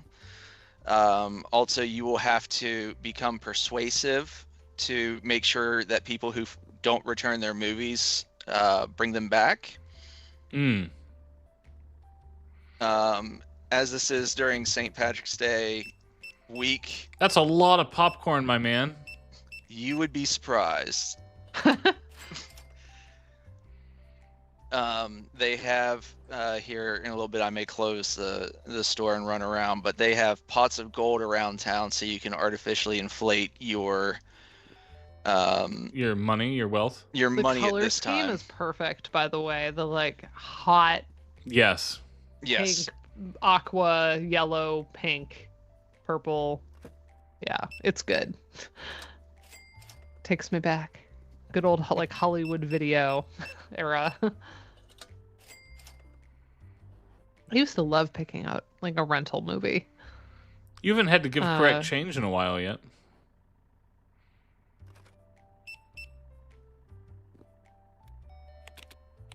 And if you do not give correct change, it will short you. I haven't tried to short a customer yet, but I should. Oh. If it'll let me. You're a kind business owner. I am. You reached a new. Oh, I love the little like hip hop moment in there. Yeah. So change is 4 cents. Say I give them 10 cents. So I shorted myself 6 cents. That wasn't very good of you. You just lost yourself money. Do you sleep in the video store? Is that a bed back there? Yes. And wow, you're really giving your all. Well, I will not acknowledge whether I have or have not done that. I love Side Hustle's illicit candy dealer. Yes, and as this game is in early access, they plan on working for it for the next 2 years and expanding all of the different side hustles, the different things that you'll be able to do. Nice. So Repo Man. The Repo Man to track down your overdue rentals. Oh no. Hopefully I'll be good. Only if it's Anthony Stewart Head and he sings an amazing song about being the Repo Man, then I will accept it. And so since we leveled up, we've got a few more that we can get to. So we'll do the Codfather in it. I have such a complicated relationship to Repo the Genetic Opera. It's not I think good. if I had seen it, when did it come out?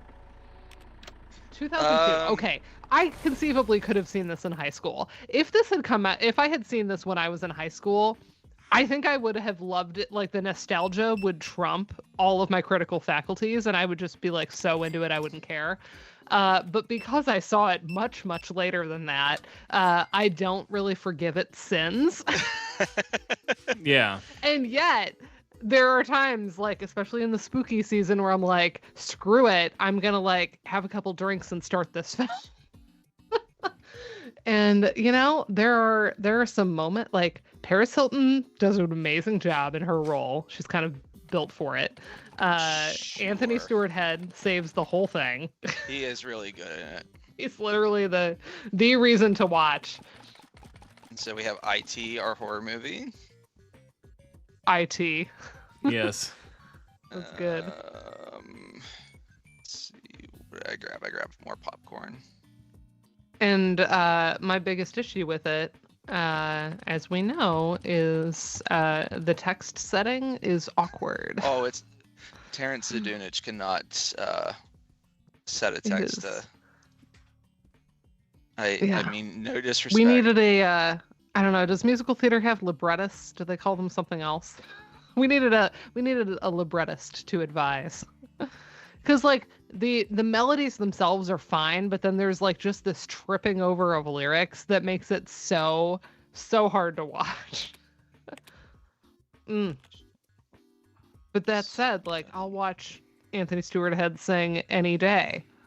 The number of times I've watched in isolation the clip from Buffy where they go and find him and he's singing Behind Blue Eyes at the coffee shop. And they're like, oh my God, he's doing karaoke, and they're all like glitching out. And Xander's like, I am about to have a nervous breakdown because all the girls are like, wow, listen to him. He sounds so good. And I'm like, I'm right there with them. I'm like, I'm pulling this up on YouTube 20 years later. But yeah, he has such a beautiful voice. Yes.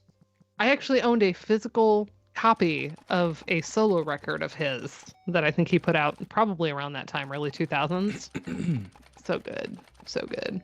Also, him as Frankenfurter. Oh! It's something else.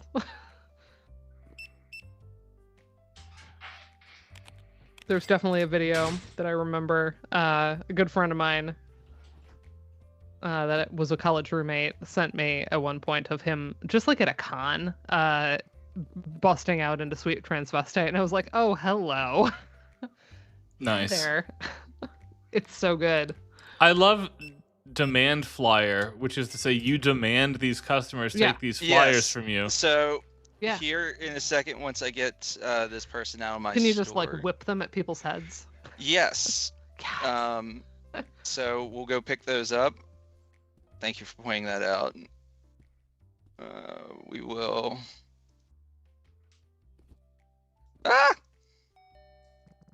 Sorry, I took the whole. Jordan, I'm trying to deduce from first principles what emo plus neoliberalism paper is going to be like. Emo takes the anger and grief of punk rock and depoliticizes it so that you're just mad at your ex-girlfriend when you really should be mad at Margaret Thatcher. I know, I've been waiting to comment on that. That is, Jordan credits me for a good turn of phrase. Let me tell you, Jordan. Oh, that's so good. That's so good. All right, hurl the flyer at this last guy.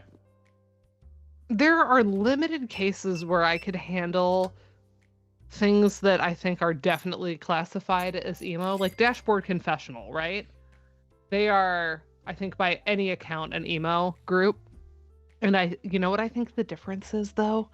Dashboard Confessional, a lot of the songs that I liked from them were all very acoustic heavy. I think there was something about like a harder rock, like thrashy, especially when it tended towards screamo, where it was all the vocal timbre prevented me from getting into the rest of it. Which is funny because, again, I listened to death metal. So, like, the growl wasn't a problem. But, like, the emo, screamo, whiny timbre, I was like, no, done, out. So we're going to try to pick up some customers. This world is beautiful. I love it. What do you want? I want you for Rewind 99. Look at that flyer. That is beautiful. Is that tape has an Uncle Sam beard? It's so good. Yeah. I will say, back in early Netflix era, I don't think I had an exceptionally long time when it was the actual, you would get DVDs in the mail and ship them back, but I was always amazed, like, how did they not get scratched to high heaven? I'm sure they did. Yes. Like, that just seems, especially I remember the envelopes they came in weren't, like, particularly reinforced, right? That was part of the appeal, was that they were so easy for the consumer, but on their end, it must have been a nightmare having to replace stuff all the time. Yes, Netflix or the company that rented them out were supposed to handle any damages, and they would put you through so much aggravation trying to recoup any losses that it just became... And I sort of remember, like, I don't think I had it for long, because I just subsisted on, like, DVDs up until whenever I got Netflix. It was like there was like half streaming there was a little bit of both, and like most people, I was mostly just using the streaming options because I found it kind of stressful. Like, I would have, even though I could keep it as long as I wanted, like, there was the piece of like, you're not getting the most out of your subscription if you hold on to the DVD too long. And then so I was doing more streaming than actual like back and forth of the DVDs. Ooh, we get to mod why they things. went into this. I love this. We're gonna make the shop look cool. Wait, go back. I want to see it. How do I do that? Hold on a second. So what do we want to customize? Ooh, I get to ban someone. You do get to ban someone. someone. Come on. Nope. Bye. It's so rare. Right? Feels good to click the button. I know. Well, and then there's like, for so long we were like, wait, none of us remember how to do it. Yep. Shout out, by the way, to the name Sizable Banging. Sizable Bang. Oh, it's good to laugh. And I banned them. Excellent. Their reach is less sizable now. But yeah, I don't know. No one has like come out in chat being like screw you, Data. I love Demo. So I will accept that attack. Like, it doesn't bother me because it just wasn't my aesthetic. And I've recognized it's a timbral thing. It's, the same way that I have students that are like, oh God, I hate the sound of Bob Dylan. And I'm like, no, I kind of dig it. I dig that grit. Like, you can have a timbral preference for different voices. That is a thing. You can recognize also that maybe with the case of the vocal fry, that maybe that has been socialized in a gendered way, right? Yeah. Like you can be aware of that, but you can also have timbral preferences when it comes to especially vocal performance. Oh, you have a rewind station, just in case they aren't being kind and rewinding. This is Is this for the people to do as they're returning the tapes, or is it just You for have to you do it. when they don't? Yeah. And it is just as aggravating as I remember it being. Yeah. I always rewound my tapes, like in the 90s. You know, the wildest thing that I remember it's not that wild, but I remember it feeling wild was Titanic came on 2 VHS tapes. There were a right? few movies that And came you'd on 2, right? Around the World in 80 Days was 2. Yeah. And you'd have to flip it or switch it. The Lord of the Rings movies. Mhm. Trying to remember, it was usually about Back in the day. 150 was the cutoff time. So Gettysburg was 2. But the whole Be Kind Rewind thing, or the stickers, were largely so that we had the security stickers on them. And our, not to be too impolite, but our owners were too cheap to buy regular security stickers to go along with the Be Kind Rewind stickers for our DVD cases. Finding Emo's popular.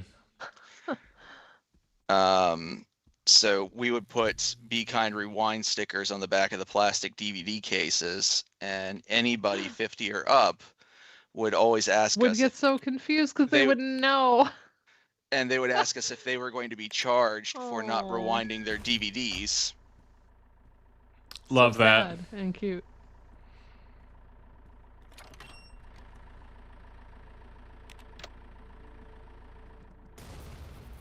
I'm really enjoying this aesthetic. It's really taking me back.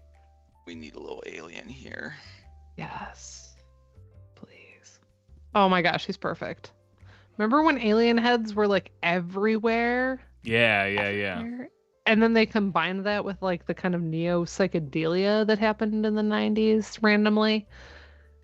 Like I remember everybody drop like what was the coolest place to hang out? Does your character actually like, sleep? Middle school. The mall. I'm not sure if they have added that in yet. It has only been out for a week. Okay. Because in my hometown, the cool place where you hung out in middle school was the skating rink, the ice skating rink. And I remember they had the snack bar, and they had really amazing muffins. I remember they had this like chocolate chip muffin. It was probably awful for me. But at 12, it was the best thing ever. But they had Rampage arcade machine, which was also amazing. And then they had this sticker machine that also had temporary tattoos, but it was all like holographic alien head type, or like peace signs, or aliens doing like peace signs on hollow rainbow backgrounds. Like I remember there was a big store style. at the mall when I lived in DC, which was until I was in 6th grade, so probably until I was about 10, 11. It was called Another Universe, and it was all alien themed, and it was the store that sold the magic cards when I was a kid. Oh, that's great. Yeah, what about like 90s mall culture does everybody miss most? Drop that in chat. That's what I want to know, because I know my answer. It's the Street Fighter 2 and Marvel vs. Capcom arcade machines. No doubt. Yeah? Oh yeah, definitely a good arcade was the thing of beauty, and that's also where I encountered Dragon's Lair. Yep. And which I much later, wrote this like chapter about in many, high many years later. The Dance Dance Revolution machines were a big deal as well. But early on, it was fighting games. Well, when I was a kid, man, because Dragon's Lair was so expensive and it was hard, I would like be so excited to spend my, what was it, $1.50 or whatever, $1 a play, in quarters. I think. Yeah, it was so much more because it was Laserdisc, and then I'd put it in and I'd lose like almost immediately. But I was like, I was so fascinated by it. So here's the. But my actual answer for nice. My actual answer for the thing that I miss most about like a good 90s mall, other than the fact that like nowadays it's all like lifestyle malls, and back then it was like an actual, pink marble, palm trees in the food court, like whatever the aesthetic, that very like 80s style. Yeah. Moving into the 90s. What I actually miss, do you remember the Natural Wonder stores? Yes, actually, I do know what you're And talking about. they would have like Enya playing, and they would have just like sections where you could like pick out like geodes and healing crystals with a scoop. Yep. Yes. And like rain sticks, and like if I could just like give me 20 minutes in a Natural Wonders shop from the 90s and it could heal me, right? Here's another wonderful 90s reference with all that. Love it. I did I did a very largely Enya themed wedding in like end of last year, and it was so exciting to me because they wanted only time. And I think that was what the bridesmaids walked to, and I was like, this is awesome. And the cellist and I were like, let's go, Enya. Nice. So exciting.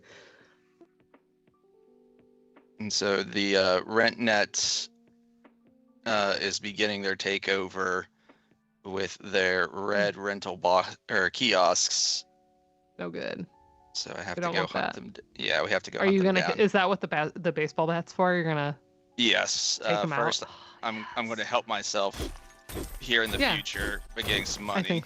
I think that makes sense. But yeah, I ended up coming up with a pretty killer Orinoco flow arrangement for that same wedding. And you know what? And he's just like living in a castle. I was just saying this to Jordan like last night. I was like, man, if I had like Taylor Swift money, which I wouldn't, because why would I? I would totally Enya it, except I wouldn't want a whole castle. I would just get like a house with a really like baller greenhouse in the back. And then I'd have people over for dinner parties with stuff that I grew, Martha Stewart style, or like Ina Garten style, I guess. Ugh. And then I'd just retire. I would invest the money I made on the thing that made me really famous, and then just be like, bye, I'm done. Says I'm create a 10 couple years like away. music scholarships for people, and then just like cook This delicious is it right food there. and be happy. There it is. Thank you. How does the sharper image stay in business? Yeah, I was always fascinated by them, but I never saw anyone buy anything in one of those stores. This is my whole thing about. Yeah. Like, I don't know, people that like would buy things. I would see people browse and be like, haha, isn't this funny? But like, I never saw anyone actually buy anything. I've bought some stuff from a Sharper Image store. Really? But That's it was amazing. usually like when you were on a trip. Like there's a store in Chicago. And if you were on a trip to the big city, you'd buy a fancy electronic thing to make yourself feel good. Not like a regular mall store for me. I agree with the massage machines. Like you would go in there and just be like, and then I will browse long enough to like make it legit, and then I will leave. Oh yeah, the Enya wedding was so much fun. I can get behind when like a wedding happens and the couple really commits to a theme, whatever the theme is. I tend to be really excited about. Like I've done film music weddings, and yes, I've played Concerning Hobbits a bunch of times. Still fun. I think I have gotten pretty decent at getting that kind of like Celtic-y vibe in the violin part. I enjoy playing that one. That's fun.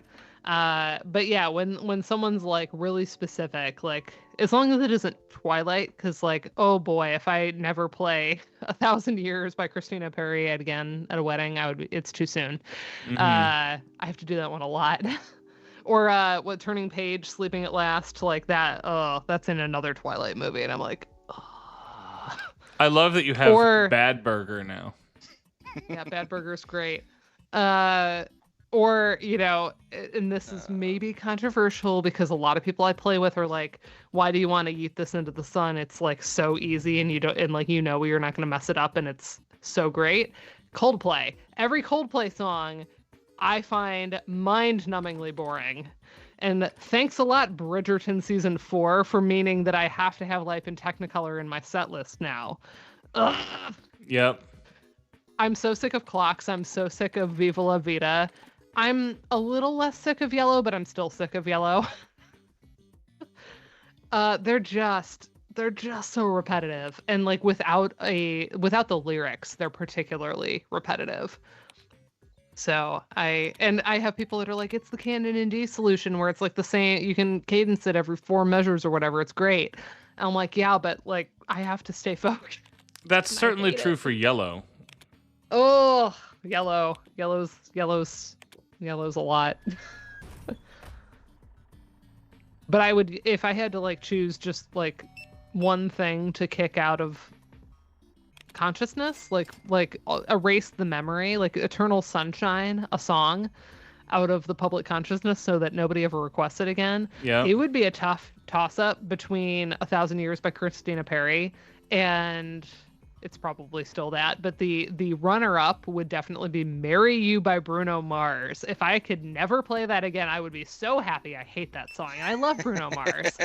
Huh. I love so many things that Bruno Mars has done, but I think Marry You is an atrocity. It should not be played at a wedding. I hate it. Like, think of something dumb to do. Let's get married. Like, that's not the vibe for your wedding. Oh, I hate it. Weddings should not be that capricious. It's also a really boring, repetitive song, but I don't like the vibe of it. I don't like how it feels. And I've said this as somebody who has had to do Lana Del Rey, like Summertime Sadness for the Bride Walking Down the Aisle, where I'm like, are you sure? But yeah, the ones I would yeet are Christina Perri and Bruno Mars. But Enya, give me Enya. Like, you want to walk to Orinoco Flow? Yes. Yes, please. I'm down. But yeah. Where should I put the toys? Enya just lives in a castle by the now. alien. By With the cats. alien? Alright. Yeah, obviously by the alien. Yes. Right here? Yep. Yeah. Mm-hmm. Mm-hmm.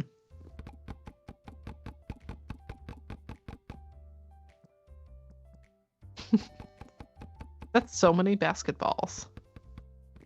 Are you throwing them at people? You just threw them at people. They just hit you. What? Yeah. Oh no!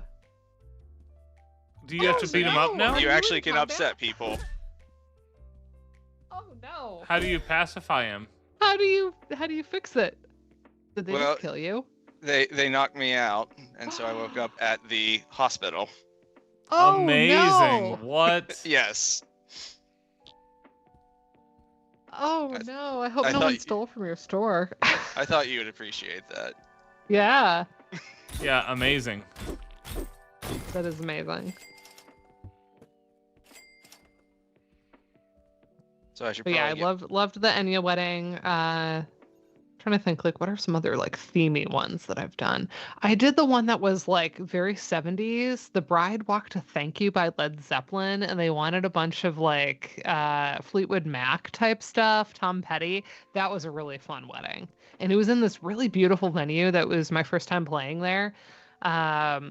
And they had just astounding gardens in the back. It was a really, really pretty vibe, except there was this bee that would not leave me alone. And so I had taken some video footage, and there's one that I sent just to the people I played with because it was funny, of me like playing and like getting up and walking around the space, because I did have the song memorized luckily, but I was like trying to avoid this bee because it was just like on me. So no fun. So I now have in my gig kit a one of those like ultrasonic like mosquito repeller, bug repeller like things. Yeah. A friend of mine, violist that I play with, has one, and it actually seems like it has worked on gigs we have played together. So I now have one in my gig kit because I asked for it for Christmas, because I'm like, after that bee interrupting my Fleetwood Mac moment. Mm. So now you can hire an employee, huh? Yes. But they are not very helpful. That adorable, like, tape wearing a necktie. But it's in that very, like, Steamboat Willie Mickey Mouse style. cute. You have basketballs just sitting on the floor, just so you know. Yeah. It's like a tripping hazard. You might Jordan, wanna put those back. I've joked with Dana that the most inappropriate wedding song is Closer by 9 Inch Nails. I may or may not have a string quartet of Closer, which I didn't arrange. A composer friend of mine sent that to me as like a joke because I mentioned I liked it. And I have it in my collection and I prize it. Nice. Curse Words of Violence. I have done Best I Ever Had twice now by Drake. I don't think that's particularly inappropriate or particularly appropriate for a wedding. Yeah, I feel like you can say a more keep the bugs discreet, away nice thing about one's bride, maybe. Mm-hmm. Yeah, it's not a glowing review though. I don't know. It's not a not glowing review. I guess it doesn't feel good. Right. The two times I've done it, I have felt weird about it.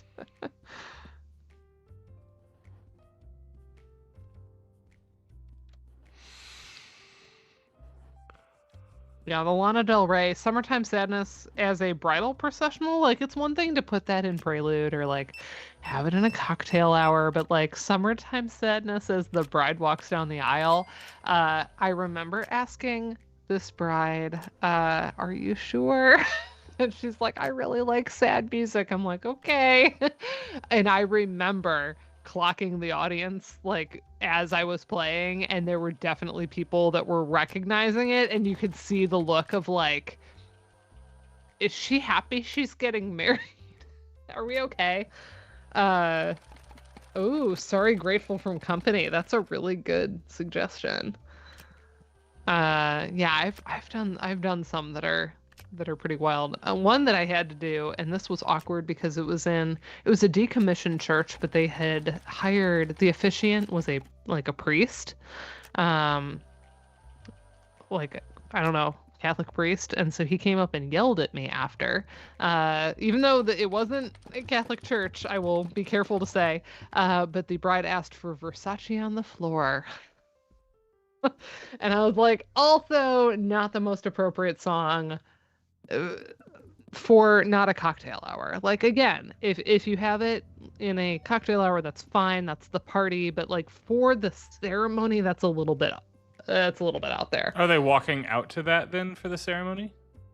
I'm trying to remember. I know, because it's a slow jam, so I feel like, I don't think it was the bride, but it may have been bridal party walk to that. Okay, yeah. Anyway, and like the priest walked up and was like yelling at us like, how dare you? And I'm like thinking, like, again, but as the musicians, it's not your fault. Like, it's you do what the couple paid you to do. You do what they pay you to do. And also, like, we had to meet with the priest before our wedding, and like he laid that out for us. Like, it's kind of on you if you didn't tell them you have to approve your music choice, or like you can't just pick anything you want, you know, like, right. You have to communicate that to the bride, or they are going to pick anything they want, right? I mean, we picked anything we wanted, though I admit we did not want Versace on the floor. No. But we were in charge of the music for the whole wedding service.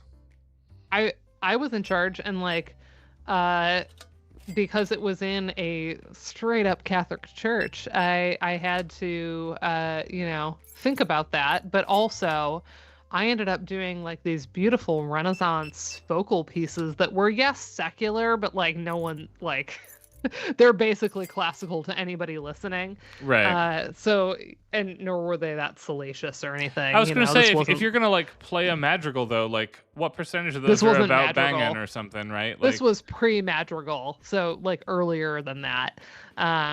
We had a lot of Claudine de Sermacy that I did, and I set it on this beautiful string quartet of 2 violas, 2 cellos. I didn't hire any violinists for my own wedding. Because I just liked that lower timbre, and it sounded so good. It was so good. But yeah, I got to pick whatever I wanted, and I did, and no one said anything.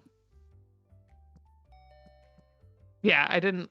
Because like when I take myself out of the equation, I'm like, I actually have been very blessed in my life to know a ton of really good viola players, and a bunch of really good cellists, but like, Not that there's plenty of violinists in the area, but like my like ride or dies tend to be violists and cellists.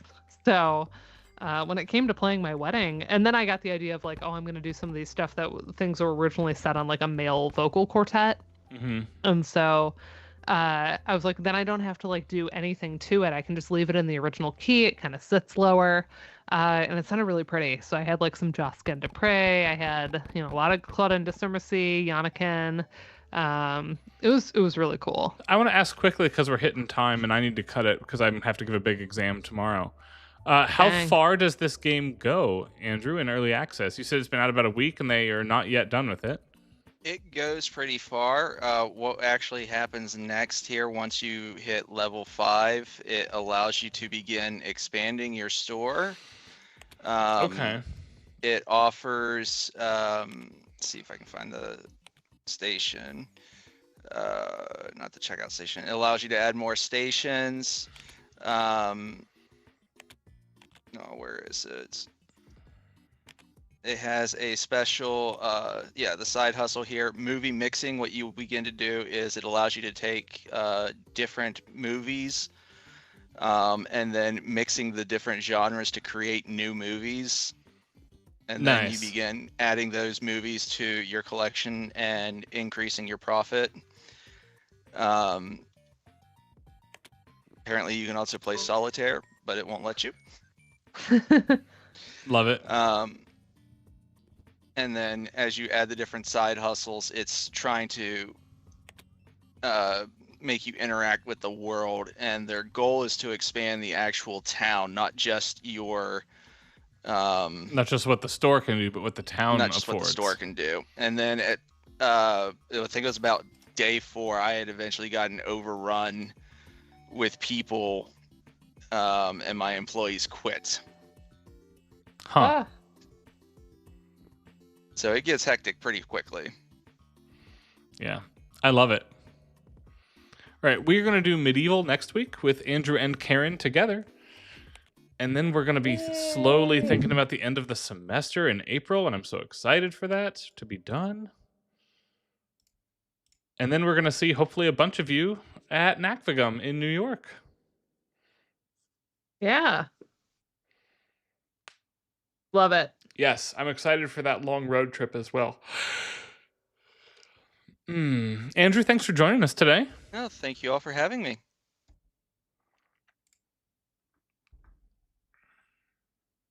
I look forward to discussing Medieval with you all.